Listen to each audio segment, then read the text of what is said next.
Hello, I'm Anya from Yoga Embodied, and today I'm joined by Rice from Lexie Sport, and this is actually your creations we are wearing today. Yeah. So congratulations. Thank you very much. So 33 weeks pregnant? Yeah, 33 weeks today. And my first time trying yoga. I heard lots about the benefits in pregnancy and really excited to kind of do some kind of movements in pregnancy that I've heard so much about. Great. So we'll start with a sun salutation, which we adapt for a pregnant body, and certainly in the third trimester, obviously we need to create a lot of extra space. So you will start at the back of the mat, and your feet will be at least hip distance apart or even wider if that feels more comfortable. And so your hip point, your knees, and your toes are pointing forward. So that's a good movement for most of us, but if your knees turn in, your toes might also turn in up. So let's just bring the hands to the heart, roll the shoulders down your back so you have space across the chest. So this is the salutation to the sun.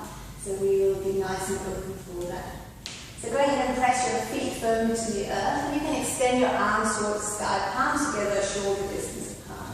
And then go ahead and bend your knees so your hands come onto your thighs. So with your hands on your thighs, you can extend the chest forward and just allow your seat to move slightly back so your spine is nice and long. So now we're going to reach for the floor. So from here you can bring your hands to the mat and you walk forward onto your hands and knees. So from your hands and knees, I'll give you a couple of options to choose from. You can keep your hips over your knees, bring your hip to the floor, and just hug baby slightly in. You can also take your knees wide apart, and then sit all the way down towards your heels. So I'll draw your seat all the way down to your heels, and your head can move towards the earth. But you need to take your knees really wide to do that. And for some of us that doesn't work so well either if we don't have the space to do it. If you feel more energized, you come onto your hands and knees again. Straighten your arms. So straighten your arms so your hands on the floor, so your hands all the way underneath your shoulders. So I'm going to walk your hands all the way underneath your shoulders, straightening the arms.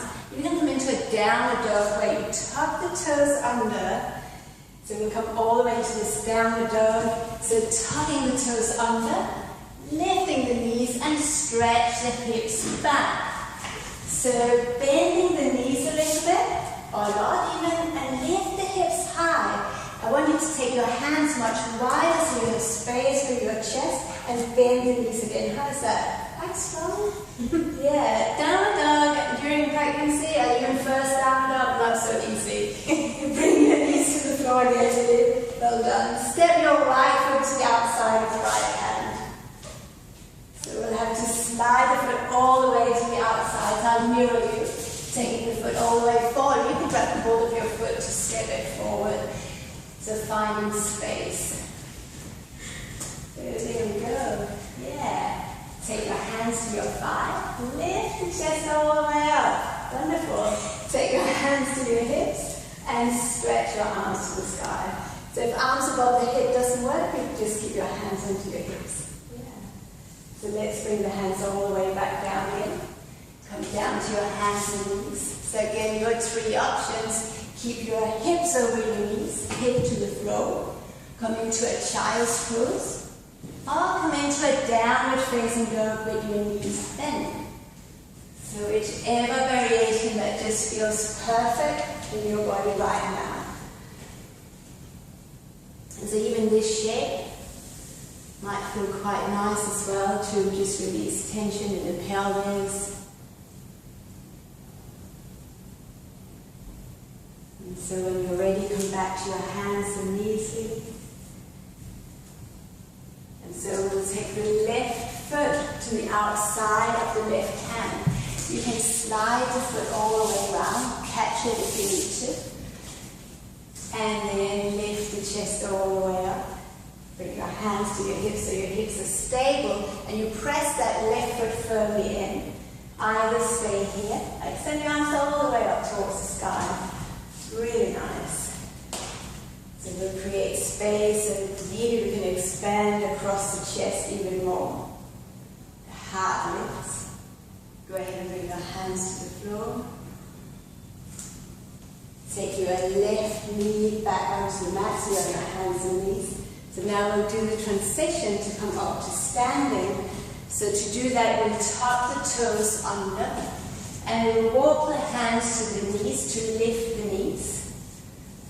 Walk the hands back to your thighs. Turn your toes to point forward, and slowly lift all the way up. Hard work. Downward dog is hard work. Downward dog is always hard. I think the first time you do downward dog, it's going to be challenging during pregnancy, even more so. But we did it at the wall. We can do it at the wall, which is